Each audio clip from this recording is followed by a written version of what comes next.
Masmavi Mutfakta'ya hoş geldiniz. Sevgili arkadaşlarım, yapın, buzluğa atın bu katmerleri. İstediğiniz zaman pişirin. Sahura pişirin, iftara pişirin. Mükemmel bir lezzet, harika bir kolaylık. Hemen başlıyorum. İyi seyirler dilerim. Hamurumuz için yarım su bardağı ılık suyumuzu kasemize alalım. 1 yemek kaşığı şeker, 1 paket toz maya veya yarım paket yaş maya da kullanabilirsiniz.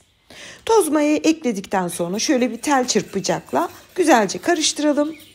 Ve 1 su bardağı unumuzu ilave edelim. Yani toplam un miktarımızdan ekliyoruz. Ekstra değil, bilginiz olsun. Şimdi unumuzu da ekledik. Tahta kaşığımızla güzelce bir karıştıralım. Bu hazırladığımız ön maya. Ön maya çok iyi bir tekniktir sevgili arkadaşlarım. Mutlaka uygulayın. Hamurunuzun daha lezzetli ve daha aromatik olmasını sağlar. Hepsini şöyle bir karıştırdım. Hızlı çekimle kameraya kaydettim. Yaklaşık bir 10-15 dakika sonra bakın tam 2 kat kabarıyor. Yani mayamız aktif bir hale geliyor. Şöyle size de göstereyim. Köpük köpük bir kıvama geldi. Şimdi hamurumuzu yoğurmaya başlayabiliriz. Kalan yarım su bardağı ılık suyumuzu ilave edelim. 2 su bardağı ılık süt. Süt katmerde çok güzel oluyor. Hemen onu da belirteyim. Videonun ilerleyen kısmında da daha detaylı açıklayacağım. 1,5 tatlı kaşığı tuz. Tuzu ekledikten sonra şöyle yine bir karıştıralım. Bu arada görüyorsunuz hamurun mayası geldiği için sütün üstünde yüzüyor. Bu çok iyi bir şeydir yani. Güzel, ön mayamız çok güzel olmuş. Şimdi kalan unumuzu ekleyip yine tahta kaşıkla kabaca bir toparlayalım. Toplam un miktarımız, yani ön maya ve ana hamurla toplam un miktarımız 6,5 maksimum 7 su bardağı. Şöyle kabaca bir toparlıyorum. Elimle de 1 dakika diyebilirim. Yani sadece toparlanacak kadar yalancıktan yoğuruyorum. Hamur şöyle elimin altında 1 dakika gibi bu şekilde toparlanıyor. Şimdi onu tezgaha alalım. Her zaman belirtiyorum size, ekmek hamuru, poğaça hamuru, yani birçok hamurda tezgaha alırsanız çok güzel bir hamur elde edersiniz. Ben de kabaca bir toparladım. Gördüğünüz gibi ellerimi temizliyorum. Hani bende hiçbir şey doğaüstü değil. Aynı sizler gibiyim. Bu arada tezgaha alınca bir elinizi temizleyip gelin. Ve tezgahta güzelce yoğurmaya başlıyorum. Bu işlemi 5 dakika tuttum. İlk başta gördüğünüz pütür pütür bir hamur var elimin altında. Çok yapışırsa biraz un serpin. Ve yaklaşık 5 dakikanın sonunda gördüğünüz gibi tamamen toplanmış, pürüzsüz, şahane bir hamur haline almıştı. Kıvamını detaylı görüyorsunuzdur. Şöyle size bir göstermeden önce yine tezgahtaki kalan unları hamuru böyle yuvarlayarak toparlıyorum. Orta yumuşaklıkta ele asla yapışmayan, hatta yoğurma esnasında biraz kabarmaya bile başlamıştı. Ele yapışmayan orta yumuşaklıkta bir katmer hamurumuzu yoğurduk. Mayalanmaya bırakabiliriz. Ortam sıcaklığına göre mayalanma süreci değişebilir. Bende tam 1 saat sürdü. 1 saatin sonunda tam istediğimiz kıvama gelmişti. Hamurumuzun havasını aldıktan sonra bir tepsiye biraz un serpiyorum beze alınca yapışmaması için ve hamurumuzdan 14 eşit beze alarak hazırlıyorum. Yani yapacağımız katmerler sizi yormayacak büyüklükte, ama siz diyorsanız ki ben kıdemli ablayım, çok güzel açabilirim, o zaman 10 beze alın. Ama ben herkesin yapabileceği şekilde tarif verdiğim için 14 tane beze alarak hazırlıyorum. Bezelerimizi aldık. Şimdi yüzeyine temiz bir mutfak havlusu örtelim ve kenara alalım. Şimdi sevgili arkadaşlarım, bu bir buzluk katmeri olacağı için, katmerlerin de buzluğa verdiğimizde birbirine yapışmaması için, yani kolaylıkla tek tek çıkarabilmeniz için böyle bir ince buzluk poşetleri var biliyorsunuz. Onun önce alt kısmını, yani kapalı kısmını kesip çıkarın. Daha sonra da 2 tarafını keserek 2 tane ara katmanlara yapışmaması için poşetimiz olmuş oluyor. Yani bu tasarruflu yöntemi. Hani bir tane büyük buzluk poşetini her araya koymanıza gerek yok. Bakın böyle kestim. Şu anda 2 tane ara katlarına koyabileceğimiz poşetimizi çok pratik bir şekilde hazırladık. Biliyorsunuz tasarruf her zaman iyidir. İsraf her zaman pek hoşlanmadığım bir durum. Poşetlerimizi hazırladık. Şimdi çok hafif bir 10 dakika dinlenmiş olan bezelerimizden bir tanesini alarak açmaya başlıyorum. Biliyorsunuz sevgili arkadaşlarım, beni uzun zamandır takip edenler bilir. Ben 10 yaşından beri hamur açabiliyorum. Yani 1 metre, 1,5 metre. Allah ne verdiyse açabilirim. O yüzden bugün bu açma tekniğini hiç kısmadan, kesmeden size pratikçe bir göstermek istedim. Hani hamur açamıyorum Selva Hanım, benim hamurlarım yamuk yumuk oluyor diyenler için. Lütfen tekniğe dikkat edin. Sağdan alıyorum, sola atıyorum, tekrar sağdan alıyorum, sola atıyorum. Yani bu işlemle aslında hamuru, bezeyi komple kendi ekseninde döndürüyorum. Yani yaptığınızda hep aynı yerden alıp atarsanız upuzun bir hamur olur. Ama bu şekilde hep döndürün. Bakın, sağdan aldım, elimle ortaya getiriyorum, sola atıyorum. Sağdan alıyorum, sola atıyorum. Hem her tarafa aynı incelikte hem de yüz yuvarlak bir yufka açmış olursunuz. Şöyle inceliğini göstereyim size. Yaklaşık 40 santim çapında yufkamızı açtık. Toplamda 250 gram tereyağımız var. Oda ısısında olsun, böyle yumuşacık, yoksa süremezsiniz. Oldukça yumuşak, sürülebilir bir kıvamda. Şöyle göz kararı 1 tatlı kaşığı dolusu ekleyelim. Bir hamur kartıyla boş yer kalmayacak şekilde her tarafına sürelim. Şimdi bunu da belirteyim sevgili arkadaşlarım. Katmer'de yağı çok, yağı az demeyeceğiz. Katmer adı üstünde sadece yağ ile yapılan bir Türk kültürüne ait bir hamur işi. Yağı bol olacak. Yoksa katmer olmuyor. İki ucunu ortaya, diğer iki ucunu da yine ortaya katlayarak bitirelim. Yani katlama işlemimiz böyle.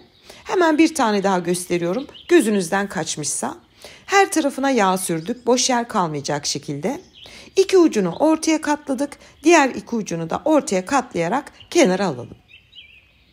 Ben bütün bezeleri açtım. Katmer yaptım ama 250 gram tereyağı az geldi. 3 tane bezeme tereyağı kalmadı. Ben de onları bazlama yaparak değerlendireceğim. Onu da hemen şöyle size göstererek yapıyorum. Bezeye elimle basıyorum. Hiç oklava kullanmıyorum. Elimle basarak biraz inceltiyorum. Hemen bir mutfak havlusunun üzerine alıyorum.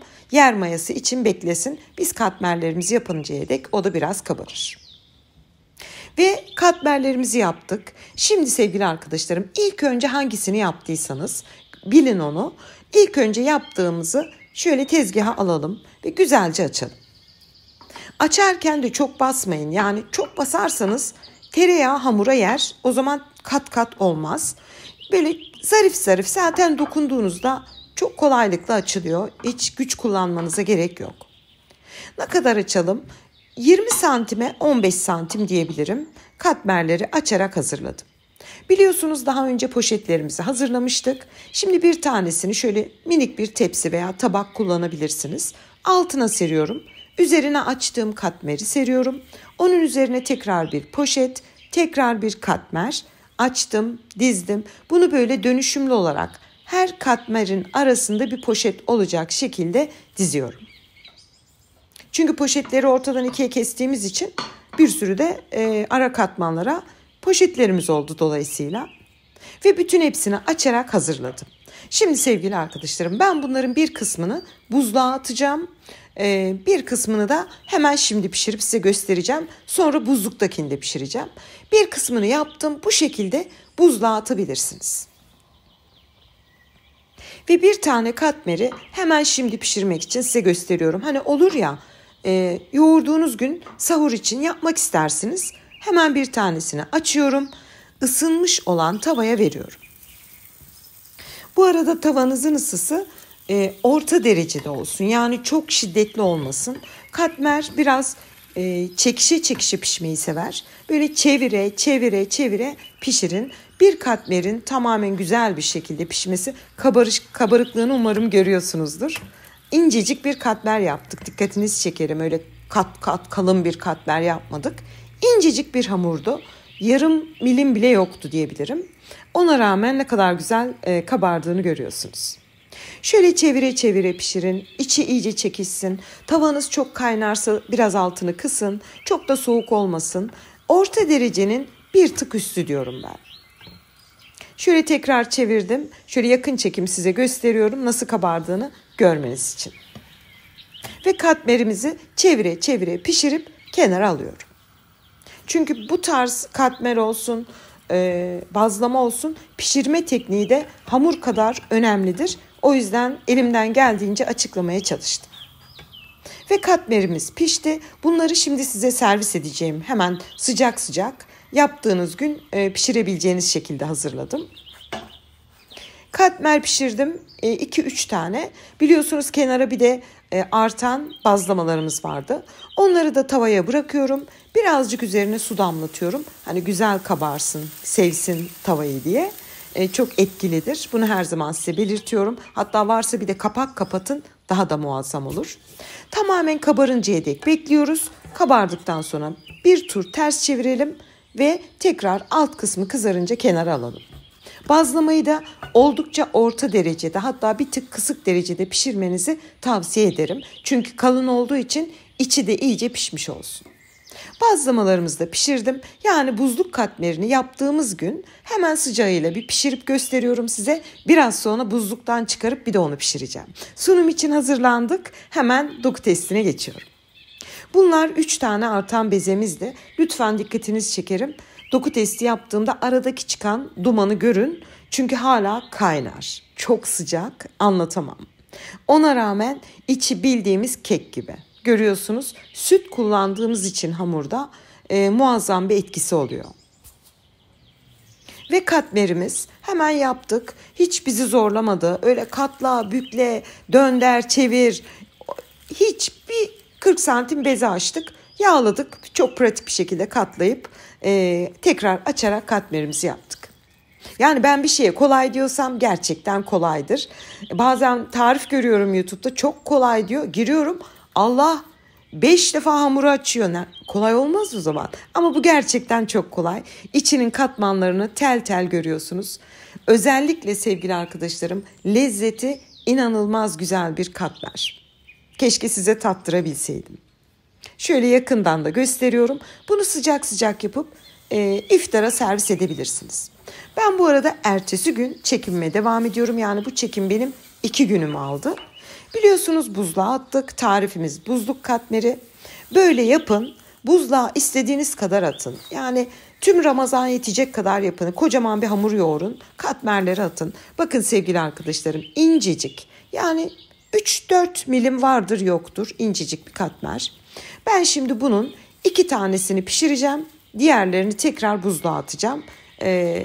Ramazan'da çünkü çok büyük bir pratik bir sunum lezzet diyorum size. Ramazan'ın dışında da yapabilirsiniz. Yani buzluğunuzda her zaman bulunsun. Aniden misafiriniz gelir, kahvaltıda ekmek olmaz. Şak diye çıkarın, 3 dakikada pişiyor zaten. Donmuş olan katmerleri bir buzluk poşetine tekrar yerleştiriyorum. Ara katlarındaki poşetleriyle birlikte ağzını da güzelce kapatıyorum ki hani buzluk kokusu olmasın. Çünkü biliyorsunuz biz ilk etapta tamamen kapatmadık. Hamur yumuşak olduğu için bir tepsiyle dondurduk. Şekli şimali bozulmasın, yamuk yumuk olmasın diye. Donduktan sonra poşete aldım. Bu şekilde buzluğa atıyorum. İstediğiniz zaman çıkarıp pişirebilirsiniz. Ve bu 2 katmerimizi de şimdi size pişirerek göstermek istiyorum. Yine ısınmış tavaya buzlu bir şekilde katmeri bıraktım. Tavamız orta derecede ısınmış bir tava. Görüyorsunuz, verdikten 2 dakika sonra buzu tamamen çözülüyor ama pişmedi. Onu şimdi çevire çevire zaten kabardıkça fark ediyorsunuz ne kadar güzel piştiğini. Çevire çevire pişiriyoruz. Hatta ilgimi çeken bir konu oldu. Buzluğa girip çıkan katmer hemen pratik olarak aynı anda açıp pişirdiğim katmerden çok daha güzel oldu. Bunu da belirtmek isterim. Neden? Çünkü yağ tamamen donmuş bir şekilde tavaya verdik. Bu da katmerin çok daha tel tel muazzam olmasını sağladı. Gördüğünüz gibi çevire çevire güzelce pişiriyorum. Bu etapta arzu ederseniz biraz tereyağı sürün. Tekrar bir kızartın. Çıtır çıtır oluyor o zaman üst yüzeyi, aklınızda bulunsun. Tereyağı sürdükten sonra biraz duman çıkabilir, korkmayın, her şey yolunda. Ve katmerimiz pişti, kenara alıyorum. 2 tane buzluk katmerini hemen pişirdim. Yanına bir de çay demleyin sahurda. 10 dakikada sahurunuz hazır ve sıcacık bir katmerle. Hemen şöyle gösteriyorum ve doku testine tekrar geçiyorum. Sevgili arkadaşlarım, buzluğa attık. Çok pratik bir tarif. Aslında gördüğünüz gibi ilk katmeri denemiştim. Onun hikayesi, ağır çekim yapmıştım. Tam istediğim gibi olmadı. Şimdi tekrar doku testi yapıyorum. O yüzden aşağıdakiler bölünmüş. Dokusuna bakar mısınız? Hiç bizi uğraştırmayan çok pratik bir yöntem kullandık. Buzluktan çıkmış olan katmerimiz bu. Telleri inanılmaz. Yani lezzeti görünüşünden 1000 kat daha güzeldi. Bakın sevgili arkadaşlarım, her bir teli ayrılıyor. Yanına peynir, zeytin, salatalık, domates, mükemmel bir sahur olur. Şimdiden yapacak tüm izleyicilerime afiyet, bal, şifa olsun diyorum. Hepinize hayırlı iftarlar, hayırlı sahurlar. Yeni tariflerimde görüşmek ümidiyle. Hoşça kalın.